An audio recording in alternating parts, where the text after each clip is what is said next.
పంచమ దోషం అంటే రవి రాహువుల కలయిక. రవికి వెనక రాహువు ఉంటే, పంచమ స్థానంలో రాహువు ఉంటే ఖచ్చితంగా పంచమ దోషం అంటారు.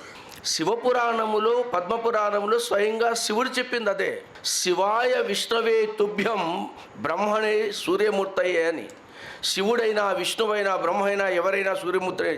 శివా నీ అనుగ్రహం ఎలా కలగాలి నాకు అంటే మాయమైపోతాడు ఆయన. అదేంటి తప్పు చేసామా మేము శివుడిని అడిగి అంటే పైన మండలాకారంలో కనబడతారు.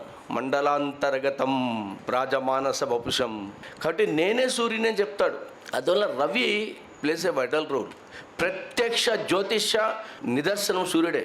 కాబట్టి రవి రాహువులు, రాహు తెలుసు కదా, కబళించే శక్తి, భయభ్రాంతులను కలిగించే శక్తి. రవి రాహువులు పంచమంలో ఉన్న రవి రాహువుల కలయిక ఎక్కడ ఉన్నా, రవికి వెనకాల రాహు ఉన్నా, రవి నుంచి 5వ స్థానంలో రాహు ఉన్నా ఖచ్చితంగా పంచమ దోషం అంటారు. అయితే ఇక్కడ పిల్లలతో ఇబ్బంది పడతారండి. ఎంత వారాలైనా బహుమానవంతులైన పుత్ర సంతానం కలగదు. ఒకవేళ కలిగితే ఆడ సంతానమే ఉంటుంది. పుత్ర సంతానం ఒకవేళ కలిగిందని ఉంటే అది చిరకాలం ఉండదు. అది పంచమ దోషం అంటారు దాన్ని.